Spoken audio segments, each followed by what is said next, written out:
Yo, yo, yo, yo, yo. Let's do it.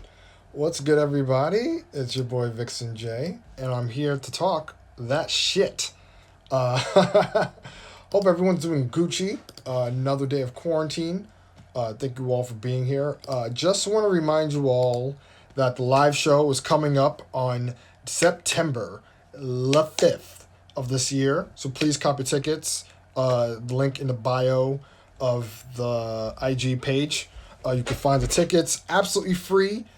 So please do not be one of those people that has an excuse on some I'm broke or whatever the case may be. This is $0. In fact, if anything, if you come to the show, you're gonna get more out of it than you paying something. So please, come through and copy tickets. Also, we have some affiliate partners for the podcast. Real quick, I want to shout out to Urban Impulse. They're a brand that has different things on their site, a lot of merchandise and stuff like that. And it's not just about merchandise, but it's about actual the lifestyle. So please check out urbanimpulse.com. Also, we have aphroditecandleco.com. This dope woman who is making candles, and she's hardworking, and her candles are dope. So please support her.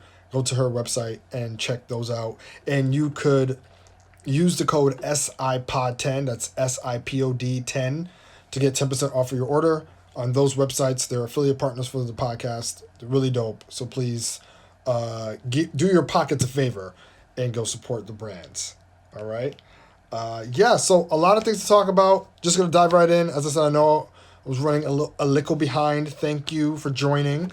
Appreciate that. I want to get to some personal things that have happened to me recently, conversations and things that I want to get off my chest that is important to me. So, real quick, I stepped out to go to the park the other day, right?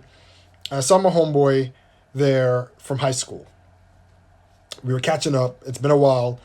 And he asks me, do I have kids? I say, no, I don't have kids. And he's like, yo, man, like, what's taking me so long to have kids? All you have to do is find somebody and get them pregnant and have a kid. That's basically what he told me. He said, yo, just why ain't find somebody by now, get them pregnant and have a kid? And I'm thinking to myself, do you think it's that easy? Do you think it's just that simple, just to find a woman's, get them pregnant, and then boom, just kids, just because at this point in time, I should have a kid. Now, mind you, this guy has 2 kids with 2 different baby mamas. Now, hashtag no judgment, but, if anything, I think he's the last person that should be giving a level of parental advice. But that's not the point. For me, I felt like, yo, men don't talk about them being pressured to be parents enough, right? You always hear it from the woman's perspective. You always hear like, yo, people stay asking me when I'm going to have kids, when's that going to happen, over and over and over. But you never hear it from a guy's perspective of, yo, you know what I'm saying? I got my peoples and my family and friends around me asking me, like, when am I going to be a parent, right? So, I want to know, like, where is do y'all feel that pressure? Or if anything, I guess it brings up the bigger question, like, at what point or what age should you actually be thinking about, like, having kids? You know what I mean? Like, if you are planning to have kids, like, what is the age? Like, should it be now? Like, currently, I'm 32. I'm going to be 33 this year. Should I be thinking about kids now? Do I have a little bit more time? Now, I'm a little biased because I'm a man. You know what I mean? So I don't have to bear children. You know what I mean? But for a woman, or, the person that I plan to be with, what is their timeline? Especially for women, like, what is y'all timeline to have kids? Like, is it now? Is it soon? Is it a year or two? You know what I mean? Are you waiting for the right person to have a child with? Because we all know these days, like, you got to find finding the right man's or the right person to impregnate you these days is not easy, right? And we are not so lucky to find our baby father or our next potential partner in the DMs. We're just not, right? So for you, what is the ideal year that you feel, if you do want kids, that you should be having kids, right? I know a few people that have had kids in their late 30s to their 40s, right? I know some people that have had kids as young as like a teen mom type situation. So, I mean, of course the age varies, but I think especially with everything happening now, Like, do you feel that pressure? Is there no pressure at all? Is it on some, yo, I'll have kids whenever I'm damn ready? Or, hey, hashtag no kids. I know people that just don't want kids, and they're good with that, and they're Gucci. And, you know what I'm saying? Like, that's just on them. Drunken Shots is in the chat. You say 30. Now, 30, okay, and now here's the deal. Here's the deal with that, right? With especially when it comes to women, and I've heard this many times before. Women treat 30 as the new 40. I don't care what anybody says. Because I know when I was in my 20s and I heard every woman talking about, oh, I'm about to be in my 30s. And from there, shit's going to get crazy. I'm going to be mad old. And I'm sitting there like, yo, 30 is not old. To me, 30 is not old. Right? 30 is not an old age. But for others, 30 is like, yo, if I don't got shit together in my 30s, then, yo, like, fuck everything. What's the point? Why am I here? And I'm just like, no, that's not. At that point in time, I was like, yo, this is not how your 30s work. Like, you are just getting out of a point where your 20s, where you're making mistakes and you're probably, like, trying to establish yourself. Not everyone has this shit together in their 20s, right? So by the time you're 30, that's when you're actually kind of getting your stride. And if you feel like having kids, just to have kids because your biological clock is ticking, you're going to be sorely mistaken, because guess what? You might be able to have children, but you might not be ready to be a parent. And we don't talk about that enough. We don't talk about people not being ready to be parents. They think they should have children because they're getting to a certain age. And if they don't do it now, then, you know, it'll never happen. Now, granted, yes, with age, there are complications and all these things. And that is extremely important to keep in mind. But same tune, some people are not fit to be parents. Some people shouldn't be parents. Some people who are parents now should really evaluate their definition of what parenthood is, right? And just because, once again, you are able to bear children doesn't mean you should have children, right? Because it comes with a preparedness. It comes with a preparedness. You have to have a mentality, right? You don't have to have everything. You don't have to have every, like, resource to you, right? But you at least have to have this. Like, your brain, your mentality to be a parent needs to be on point, right? Now, some people may overthink it. Some people just kind of go for it. But if you're not good up here and here to have kids, don't have kids, son. I personally feel, for me, I'm not comfortable bringing another life into this world until I'm equipped to take care of a child. And currently, I know for me right now, I am not. I would love to have kids. I would love to have a kid. I say kids plural, but I would like to at least have one child, right? And for me, I feel like I need to be prepared for that. Right now, I am not prepared, as much as I may see it. Now, I'm pretty sure there are other people who have had kids and they're probably not in a position like me where, you know, they don't have as much responsibilities and stuff, so they've had their kid and them and their partner have worked it out. Now, granted, there are women out there who have not had the pleasure of having a partner to work this out with. So now they're doing the shit by themselves, right? Whether it's by choice or by unfortunate circumstance, right? So how do you prepare to... No one prepares to be a single parent. People prepare to be a parent, but they don't prepare to be a single parent. And that is another conversation that we don't have enough, right?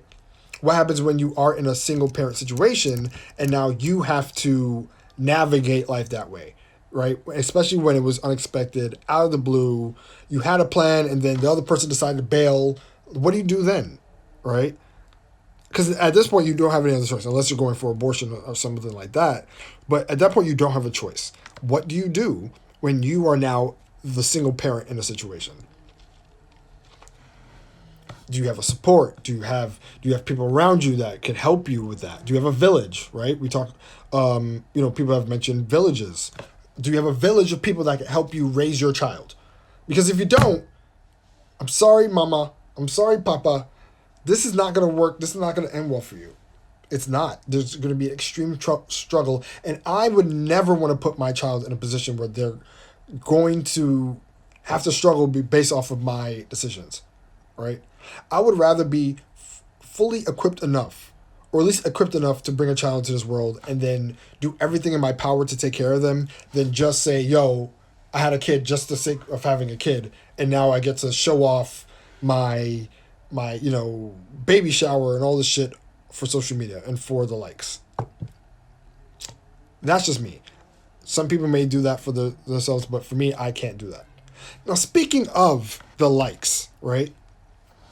There was something that I saw recently that was a bit wild to me. It was, uh, what was it? It was something with marriage. Um, oh, you know what? Even before we get into that, speaking of social media, right? Another thing that I've been guilty of myself, but I've been noticing lately is that uh, certain people have been using social media and other forms of communication to replace the actual one-on-one communication that we should be prone to have, right? So, for example, and once again, I've been guilty. Someone will text me and say, "What up? Hi." I reply back, and then I don't take the extra step to like call them on the phone or like do a FaceTime or whatever. Now, granted, in these crazy times, to be obligated to reach out to someone and talk to them, there should be a level of grace there, right? Everyone's going to do their own thing. Probably there are people who are not prepared to have a conversation, right? For me, I know that I've been socially cocooning myself in a sense where it's like I only talk to the people who are reaching out to me, and it's very selfish. I know it's not great, but for me, it's like if you're not in my immediate radar, then I just my brain is not equipped to like reach out to everybody. It's kind of like when you apply for a job, right? You apply for a job, or oh my gosh, it's like a temp agency. It's like a temp agency. For those who have worked at a temp agency, it's like you apply for the temp agency and you have to constantly keep reaching out to the temp agency to be on the top of the list. And if you don't actively keep doing that, you're going to end up at the bottom of the list. And for me, that's kind of how my current relationships with my friends are right now. I'm like the temp agency, and they are reaching out to me for me to kind of just keep them on top of mind. Because if not, I'm just not going to think about you. And it's not to say that I don't think about these people. It's just out of sight, out of mind at this point. Because for me, I'm cocooning in my house the majority of the time. Don't let the socials fool you. I'm not as out and about as I used to be. So as a result, I'm in the crib 24/7-ish. I'm exaggerating, not 24/7. But I'm inside a lot.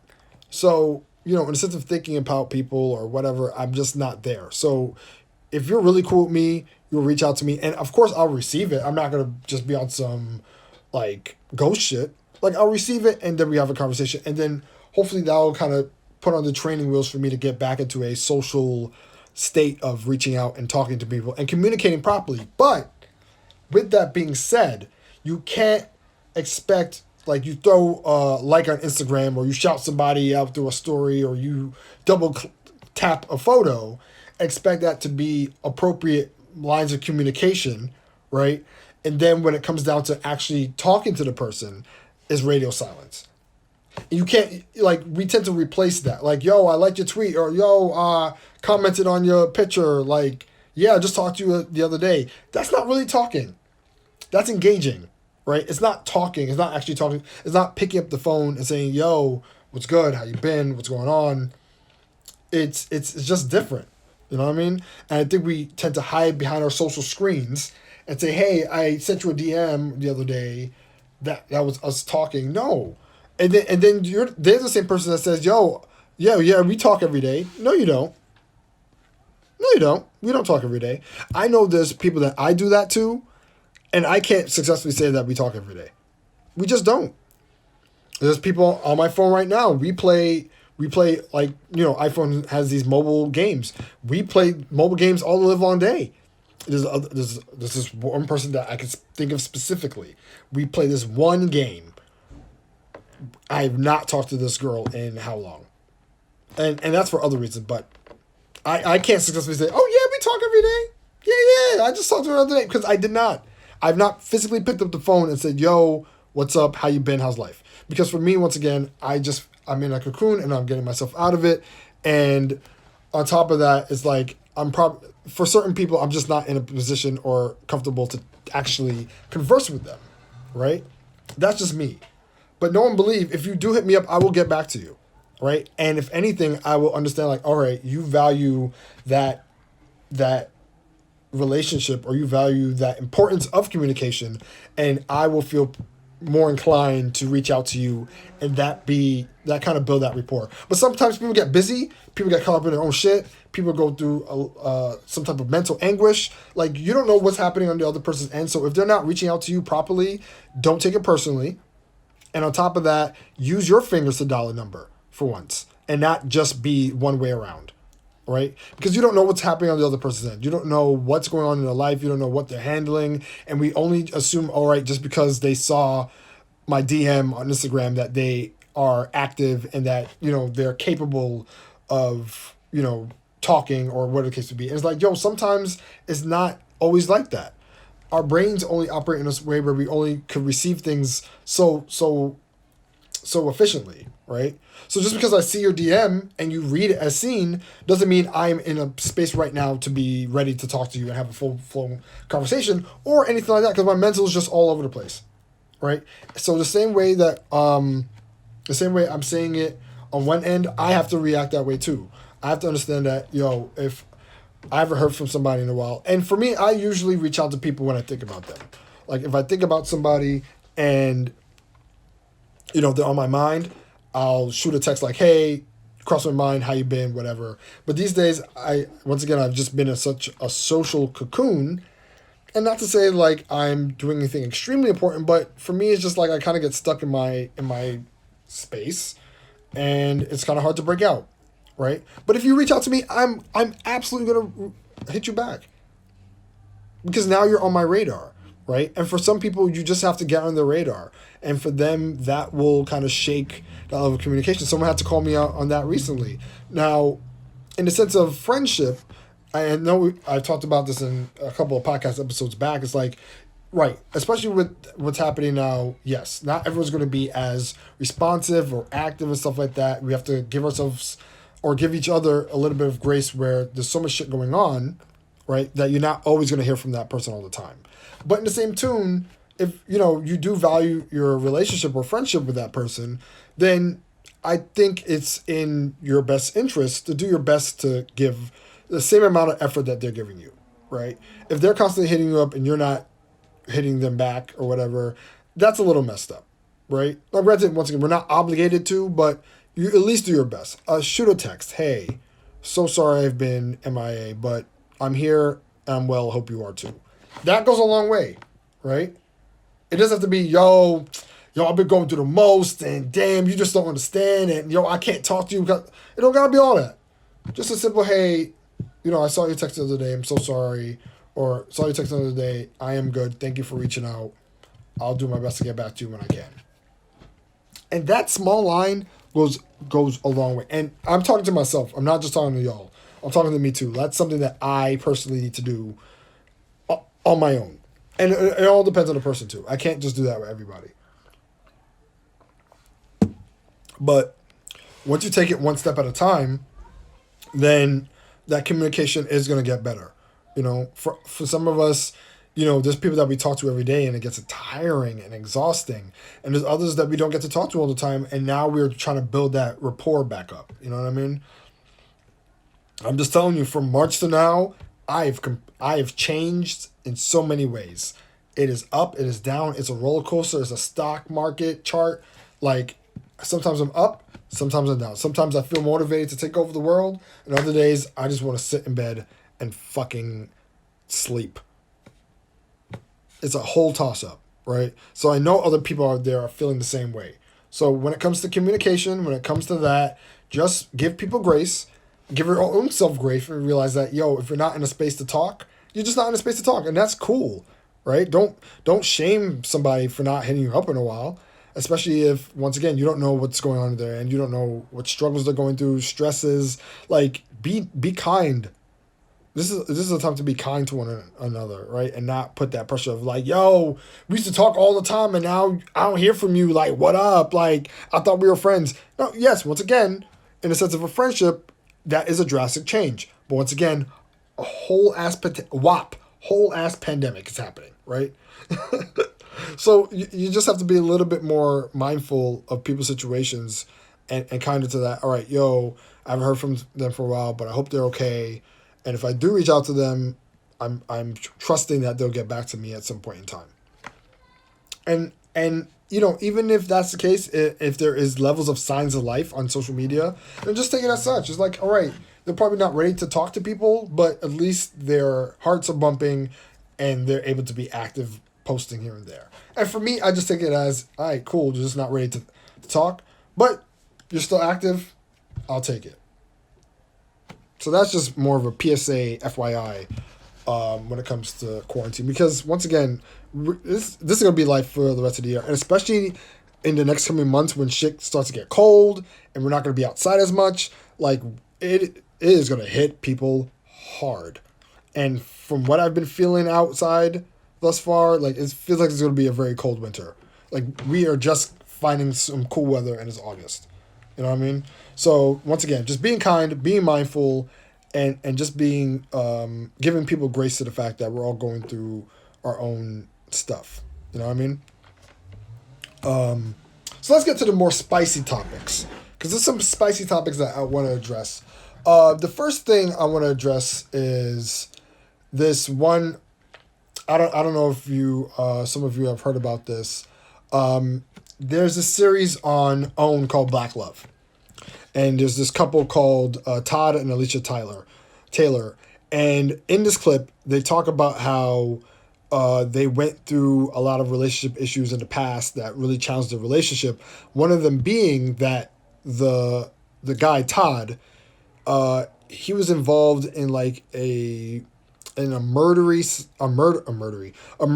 / robbery in Queens like years ago, where his girlfriend or his mistress at the time got shot and killed, and he was held at gunpoint, and his wife right now was involved in a way as well, and it just came off very messy, and everyone reacting to this particular clip was like, yo, this is not what Black Love should be, right? Like you shouldn't get caught up in infidelity and murder and arson because someone burnt their houses down. That was another aspect of the clip. Like, you shouldn't experience this with a partner and still feel like being married to them is like a privilege or a pleasure, right? Like, this one person brought their shit to your front door as you being the partner in their relationship. And you have to go through all these things. And people are quick to call these shits test. I'm telling you right now, the person watching, if you're in a relationship that is hard as fuck, and you and your partner is bringing in bullshit to the relationship, this is not test. This is called red flags.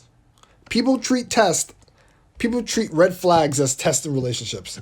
That is not how relationships work. Take your fucking Six Flags Great Adventures and get the fuck out. It shouldn't even get to Six Flags, but if it happens to get to Six Flags, get the fuck out. These are not tests of your commitment to each other. This is not, oh, okay, well, if I just stick with this person through these hard times. No, sis. No, bro. Take your fucking bags, take your luggage, and keep it the fuck moving. Because this person does not mean well for you, right? I will be damned if I'm with somebody and I got fucking niggas coming to my door, holding a gun to my face, killing somebody in front. Like, what? I don't need that. You keep that. And then the guy in the clip had the nerve to say, yo, this was something that we had to go through. This was our problem, our situation. No, my nigga, that was your situation that you brought to my door and got me caught up in. So now I am involved in your shit, and it's not our shit. Niggas make the convenience of saying, yo, we in trouble now. Now, my nigga, you in trouble now, and I'm sitting here watching you in trouble. Don't do that. Don't drag me into your shit. But yeah, people got dragged. You know what I'm saying? People got dragged into the shit. So that clip is just very telling. And it's just the conclusion of like, yo, you can't allow somebody else's shit to affect you and your own peace in your own relationship. Get the fuck out. Don't do it to yourself. Don't do it. Don't do that to yourself. It's not right. Right? You don't need someone else's shit coming to your door. Other news. Hate to see it. Don't know why she did it. Megan Thee Stallion, my heart, my love. Unfortunately, she felt obligated to have to come onto these fucking Instagrams and these internets and have to physically prove to niggas that she got shot in the foot. She on her Instagram recently, she posted a picture of her foot and had stitches, and basically her caption just read, "Yo, for all the niggas that were out here, telling lies on my name, here's the proof. Here's the cast, and here's everything that was happening in the sense of the wound itself." And I don't think she had to do that. I don't know why she had to. I don't know if she felt compelled to. But this is the problem with niggas on the internet and fucking caping for their lies, right? Now you get caught up in a position where you're tired of hearing the bullshit and now you have to prove niggas wrong. Let me tell you something right now. I do not, and will not put myself in a position where I have to prove shit. Why are women put in a position where they have to prove the aggressions or digressions that they've been put in? Why do we do that as a society or as a culture? Why do we say like, yo, black woman's gone through some shit, now we need proof? And once the proof is finally presented to us, it's either like, oh, I get it now. Or it's like, oh, yeah, I see what you did there, or I see what you presented, but I still don't believe the shit. The fuck? Like, that doesn't make any sense. Yo, what up? Checking on me. How's my mental? How's my everything? Appreciate you asking, bro. Not gonna lie, recently I've been feeling a little down. Only in the sense of, I think just kind of being inside physically has been getting to me. I've been kind of doubting myself. I've been a little, I wouldn't say under the weather, but I've just been kind of like slightly depressed. I've been a little depressed about things. Currently, I'm in a space where I just feel like I don't know what's next for me in my life. You know what I mean? Especially with these especially with the next couple of months that are coming up, I just feel very not confident with how not just my life is going, but the direction of the country. That's a little depressing. I just feel kind of stuck some days where I'm just like, this is life now. I don't know what to do or what more to do, Whereas, like, I know there's another homegirl of mine that's been experiencing this too, but just the question of what now, right? Like, what now? What do I do? What's next? You get to a point where you're kind of at a square one. And it's like, how do you move? I think that's where I'm currently at right now. I don't know what direction in life to go. I don't know what that looks like for me. I don't know what to make of it. But I'm trying to understand. I'm trying to figure out what's next. And that's kind of just been affecting me a little bit. I talked about earlier about, lack of communication and cocooning myself socially. And I'm trying to break out of that, trying to give myself some grace, trying to be kind to myself, to understand that, we all are going through some things, but also kind to the fact that, I don't have to have everything figured out. You know what I mean? I think that's important for all of us to understand. As things start to look a little unsure sometimes, you have to understand that there are possibilities in the unknown and that you are going to figure it out at some point. It doesn't have to be figured out overnight. I feel like Megan had to do that because 50 Cent trolled her and made jokes about it. So, going back to this Megan situation. See, it wasn't just 50 Cent. 50 Cent has been a dick. Has been an asshole, right? I don't think it was just 50 Cent. It's other random internet niggas that chimed in about her situation, and as a result, she felt compelled to do so.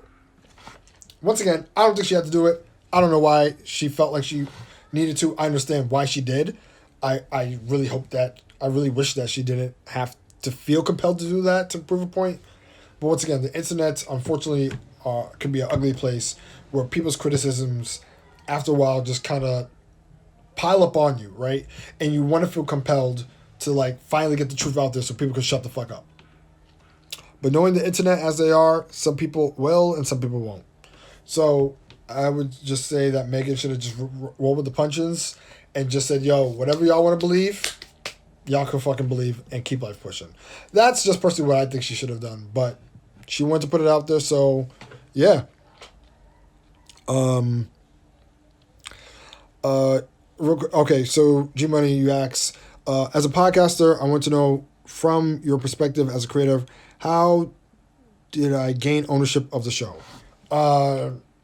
Well, long story short, it used to be for those who are known the show for a little bit or whatever, there used to be me and two other people as kind of like co-host contributors of the show. As of this year, the other two people stepped down for their own reasons. Nothing crazy. They just went their own directions, which is fine. So I took ownership of the show a little earlier this year, around when quarantine started. Actually, I took ownership of the show, and now I'm just like full-fledged, running the show. So for me, that's kind of how I got into it. But to gain ownership in it, you just have to be consistent and proactive, and whatever you put out there, you have to make sure that it has your voice. It's all about the voice. Make sure that anything you put out there, at least as a podcast, has your voice. That's the only way you're going to have ownership over the show. If you sound like everyone else and everything else, then it's going to get kind of boring. But yeah, own your show by owning your voice and who you are. I think that's at least my advice, the best that I could give it. You know what I mean? Hopefully that helps. Oh, my gosh. Crazy Earth stories. Yo, there's so much crazy shit that has been happening recently. Okay, so let's talk about Trey Songz. I don't know if y'all heard about Trey Songz. Trey Songz has been caught up in some bullshit. Now, most people have been following him under Nasty Man, but recently he was caught up in some shit that was extra nasty, which the cancel culture is calling it complete cancel. So, Trey Songz shared some screenshots between him and another woman, and in that exchange, the woman propositioned him for sex, or he propositioned sex for the woman, and it was a back and forth. But based on what the internet is saying, I don't have any proof. There's no exact thing. But Trey Songz pissed on... Oh, no, actually, there is video proof. Sorry, there was a woman that was on the internet. She was on a podcast, actually, being interviewed, and she expressed how she had a night with Trey Songz, and Trey Songz peed on her without her consent, as it may seem, and also kind of like held her under like a light hostage type of vibe, where like he kind of held her from kind of going anywhere by taking over her phone and kind of like holding her, not physically holding her in place, but like holding her in the confounds of the space that they were in. And as a result, the internet is now like, yo, and allegedly, I think he made her call him a nigga or some shit. And this is a white chick. So the white chick that he did this to was a white woman and stuff like that. So quite frankly, the internet is just spazzing out on this nigga on some, yo, Trey, the fuck, like, you're done. I agree. Trey's done. I was a huge Trey Songz fan. He had a couple of bops. He had a bip and a bop here and there, but for me, nah. That's too much. I don't know if that's a kink for certain people, like some type of race kink, but not me. I'm not doing that. I'm not gonna allow a white woman to call me the N-word out of some weird kink pleasure. Me not like that. Me not like it. Me not like it. Yeah, I'm not doing that shit. Sorry, back to your question, G Money. You say, for instance, I'm not a comedian, but I do know I say random shit that's hilarious out the blue. Okay, right. So, and once again, that's owning your voice, right? You know that, you could be funny. You know that you could, you know certain things about certain topics. So once again, owning that voice and knowing your strengths kind of contribute to you having ownership of your show, right? If you know that you're a funny nigga in conversation, then you gather people for a conversation that you know that you could thrive in. If you know certain things about a particular topic, probably you dedicate an episode to educate your audience about that particular topic. Or bring in other people that could have that conversation with you. Like, as long as you kind of keep your voice consistent and people know you through what you talk about, then that's how you own your voice in that. That's what I feel. That's what I think. So yeah, that's definitely something important to keep in mind. So yes, Trey Songz, nasty. Megan Thee Stallion, unfortunate that she had to prove herself. What else happened recently? I told you about the Todd and Alicia Taylor, that married couple, them wildin'. Oh my goodness. Speaking of nasty men, There is a clip of this guy on Twitter that I saw, right? And he's some Drake looking light skin. I'm just describing him. Some Drake looking light skin dude.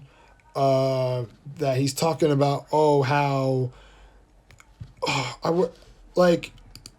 It's just so basically in the clip he's talking about how he knows that when it comes to kids, there's a 50% chance of them being a woman or girl. And in that regard, if he knows that there's a 50% chance of him bearing a girl as a child, then what is going to help him prevent this girl of being one with the streets?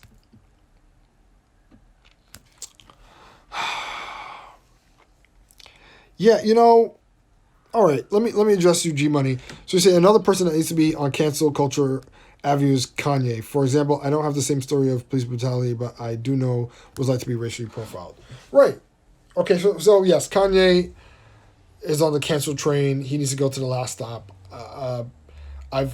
There have been celebrities talking about endorsing him for president. I will not be one of them. And mind you, I used to be a former member of the Broke Fight Broke Kanye fan initiative. Not anymore. I'm off that train. I wish him well, wish him the best in life, but not to be the president of these United States. Not these. If he wants to be the president of the USA up in his medulla oblongata, however you say that, he's more than welcome. He can be the president of his own mind. Do not allow this nigga to be the president of any United States of this planet. You can try that shit on Mars. You can try that shit on Pluto. Not on Earth. No, thank you. No, thank you, sir. No, thank you, ma'am. Yeah, so, back to this video. This dude, he's talking about how, there's a 50% chance of him having a daughter. And if that's the case, how can he guarantee that she doesn't become one with the streets? Respectfully, this nigga got dragged. And this guy sounds like some type of British jerk. I'm going to play a couple seconds just for you guys to listen. Nothing the whole thing, but... No problem. Girls, can I ask a favor? Please stop scrolling. Here's the deal. I want a baby. I'm going to go straight in with it. I want a baby. Alright? I've done the maths on this. And there's a 50% chance that if I have a baby, it's going to be a girl. Now, this isn't a problem. I don't want to hear anymore. Why are you breaking down the... Why do we need a percentage breakdown of the sex of your child? I don't... What are we doing here? Of the gender? I don't... So already alone, that should have been an indicator that this man was going to be on some bullshit. But now it kind of goes back into the WAP conversation, right? Where my homegirl brought up that it's less about the song and more about what it means, right? So let's talk about the concept of sexual liberation or sexual freedom and why WAP was such a problem with niggas. It wasn't just a matter of, all right, men talking about the song and, oh, they type because it's women talking about pussies. Because men, there have been many rappers talking about pussy in their songs all the live one day. I just want to talk about why women and their sexual liberation is a problem for men. And, all right, actually, G-Money, let me answer your question first, and then I'll jump back into that conversation. So you're saying he's not going to win, Kanye's not going to win, yes. How do I feel about Kamala Harris? The video is crazy. Gender reveal is supposed to be a secret. I don't know if we're talking about the same video. Yeah, I don't know if we're talking about the same video. I mean, the video clip I just played, yeah. But in that video's regard, it wasn't less about a gender reveal, but he goes on to say, yo, if I know that I have a chance to have a girl, how do I assure that she's not going to be one in the streets? Like, basically, she's not going to be a hoe, right? So we'll put it on that. How I feel about Kamala Harris, I initially was on the bandwagon that, she had a very murky record. There's been reports or stories about her supporting the prison system and, black men being incarcerated in her state of California, how she's been a part of that and other things. So initially I was just like, that's not the greatest record to get started. I didn't bash her because she's a black woman. It was just like that whole jail thing. That wasn't cool. So now, how I feel about her is like, yo, I'm very happy that she's on board. I'm very happy that she's put in a place historically to be the first black woman, vice president. Big mood on that. And you know what? And this is what I told people the other day. I'm like, yo, at this point, get Trump the fuck out of here. And when Biden and Kamala get into office, then we could go to town by critiquing their stories, their records, all that shit. Right now is getting Trump the fuck ASAP. I think I said this. I feel like I said this last week or on the last live. I said get Trump the fuck ASAP, and just get Biden and Kamala in there, and then we can have all the conversations about crime bills of the past and what they've did and how they've affected and all these things, and then we can allow them to address it and make the appropriate changes there. But right now, how I feel about Kamala Harris is the same way I feel about Joe Biden. Are these two people my first choice? Absolutely the fuck not. But is getting to Trump the fuck ASAP my first choice? Absolutely the fuck yes. So whatever needs to be done to make that happen, minus Kanye, I'm here for it. I'm fucking on board. So yes, Joe. Yes, Kamala. That's my opinion on that. Now back to the story about man's and just sexual liberation and freedom for women, and why that's so taboo. So men are so afraid of their daughters turning into something where it's like, all right, yo, how women are going to talk about this song, or how you're going to have Megan and Cardi come out with a song like that, and they're supposed to be someone's wife. First and fucking foremost, a man marrying a woman does not automatically make them some level of innocence or chastity, to where it's like they are pure of heart and nothing more, right? So I don't understand why men, when it comes to the convenience of marginalizing women, lean to the fact that, oh, all right, yo, women need to be a certain way when they're a wife, and I want a lady in the streets and a freak in the sheets. And then when the woman expresses their freaky side, oh, nah, I can't let my daughter watch this because, what I'm saying, I don't want her to get any ideas. The hypocrisy, the patriarchy, the misogyny of it all. I don't understand why men can't wrap their brains around the fact that women are capable of being just as sexually explicit, just as sexually liberating, just as sexually expressive as men could be in music, in media, in culture. We as men are, if anything, more accepted to be more sexual than women, right? Sex appeal, modeling. We only accept sexuality from women in certain regards, right? Even though it's more widespread, but we only accept it where it's either entertainment, or it's some level of adult entertainment, or just general entertainment in general. That's the only time we expect women to be sexually free, whether it's entertainment, whether it's some level of the industry that they're in. I don't know whether it's sex work or anything like that, or porn or something like that. Is whatever. These are the only times, or to our benefit, to men's benefit. That's the only time we allow women to be sexually free, right? Some people were saying that the WAP song is for women empowerment, and honestly, Vixen is a double standard. I don't necessarily think like double standard. All right, you know what? It is a double standard. And that's fine. And I have nothing wrong with it being a double standard. Only because, once again, as men, we are put in a space where we can be sexually explicit and free, and that's not frowned upon, right? But for women, they do the same thing, and it's like, oh, how could you? How dare you? You should be setting an example for my children. Why would you talk about pussies so publicly? And once I saw a video online, this kid made a TikTok about all the mentions of pussy by men in rap, right? Different artists, back to back to back. The way they just, and mind you, that's just them expressing the word pussy, but all that back to back. So we, as men could be in entertainment and be in media and do all these things and talk freely about fucking women, having sex with them, doing whatever we want with them. But when women flip the script, you know what I'm saying? You know, as you're saying, it is a double standard, right? Now it's like, oh, bullshit. Oh, how could you? Oh, all this whatever. You know what I'm saying? And if anything, I only say, or people are saying woman empowerment, but I agree with it because it's like, all right, you know, the double standard, unfortunately, is that when women do express themselves sexually and freely, that is met with critique. Why does it have to be the case, right? Men like sex. We like women that like sex with us. We are about that life. We like freaky women, right?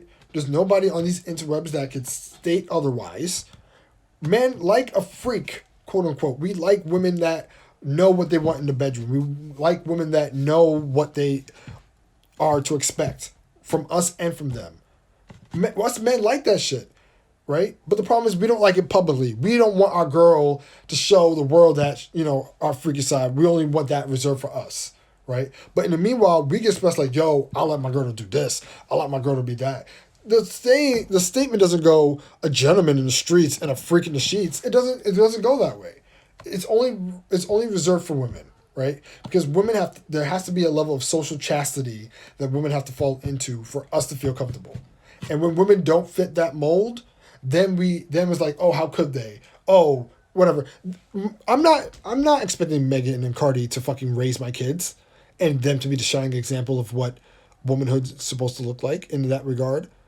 You know what I'm saying? Like, if they want to put that song out there, that's obviously, that song's for adults. But on top of that, it's like, you as a parent or whomever, you should be responsible, you know, you should be responsible in teaching your son or teaching your daughters, right, exactly, to sons and daughters. You should be responsible for teaching your children what that means, right? You don't have to be as explicit, but you should be able to express that and have a conversation, right? It shouldn't have to be celebrities and influencers and other people teaching our kids what to do. Now, granted, yes, children are consuming that content, but as the parents of these kids, it's our responsibility to say like, hey, all right, I know what you probably saw online was this one thing, but let me tell you what's what. You know what I mean? And take everything that you see online with a grain of salt. But parents don't do that.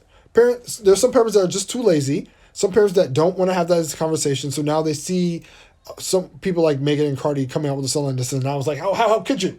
I'm trying to shield my child from these type of things, and now you're just putting it out there for everyone to consume. Oh, how am I supposed to treat my daughter or train my son or do whatever, the importance of this, and you're just have the conversation. Just talk to your kids. Be a parent and talk to your kids, and don't expect society or don't expect the culture to raise your kids for you. That's not their job. Megan and Cardi are not your fucking babysitters. They're not in charge of what your kid consumes. You gotta regulate that shit. You, the parent. The same parent that probably felt pressured at some point in time to have kids because they should have had kids. Now you want to talk about other people being examples? Shut up. We all got to do better for our sons and daughters. You're actually right, G-Money. It's not just about us talking to our daughters. It's us talking to our sons as well. Because our sons are growing up to be the same niggas to be perpetuating the double standard and not making any type of change. So we all need to do better in that regard. But yeah, just to end off, once again, I think I said it before, WAP is my shit. Like the song. Love to hear it. Is it the best song in life? No, it's not. But it doesn't have to be. It serves its purpose. It gets women where they need to be, and when they get to where they need to be, they will more than likely put it on the men that they're with, or men that they're interested with, okay? I am down for any song that gets a woman active enough to where they want to throw down. It's a fucking win-win. Megan and Cardi created a win-win situation, okay? Women get revved up, and they might want to put it on mans if they choose to. Mans gets the benefit of the rev up. Everybody wins. To me. They didn't put the song out to please parents and other people. They did it for them. You know what I'm saying? It's already number one already. Yes, you're absolutely right. This song was not put out to please parents and educators and politicians and everyone else that has chimed in. This is supposed to be just a fun song for women to fucking twerk to and bop to and have a good time to.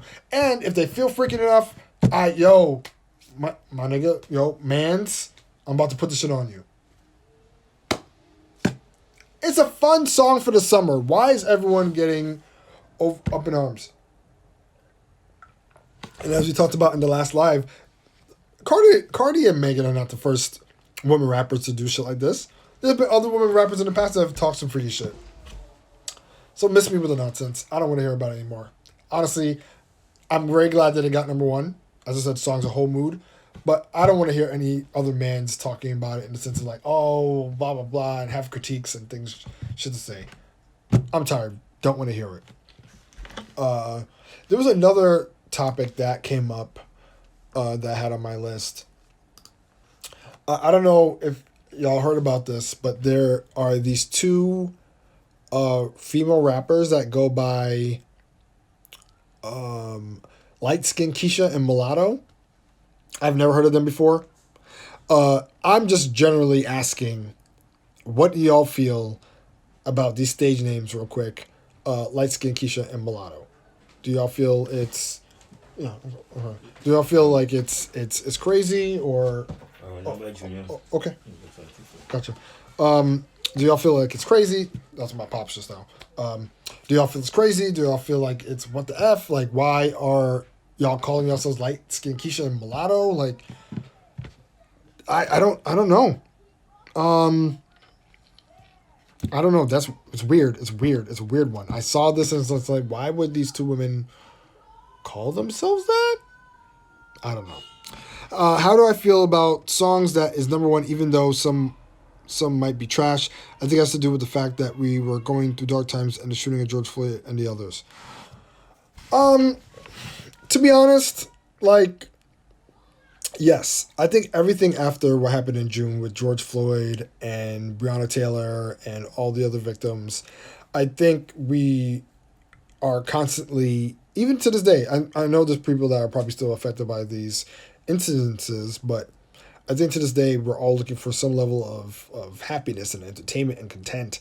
And when you hear good stories, when you hear good things or see good things, even if it's a number one song like Cardi and Megan, and granted, I don't think it's just gotten number one just because it's like we're going through some dark times and now this is something to make us feel good. I think the song is actually, it's catchy. Like, songs don't have to be the best lyric or whatever, but it's like, the song's catchy, it's a mood, everyone's bopping to it, it's the summertime, you know what I'm saying? It's just a mood that people are in, right? I'm pretty sure any other song could have came out that could have been super uplifting and super dope. Drake just dropped a song, Laugh Now, Cry Later. I think, you know what I mean? It's just like, at this point, music is something that universally is going to make people feel light in spirits. So even with the shootings or without the shootings, or without those incidences, I think that song would have done numbers. You know what I'm saying? Like, imagine if we were outside and that song were to drop. Is quadruple platinum a thing? Because if it is, holy shit, that would have went double iranium or vibranium. It would have went double vibranium. That's what it would have went. If vibranium was something after platinum, it would have went that. Because, right, I mean, the song was just, as I said, the song's a mood, it's energy.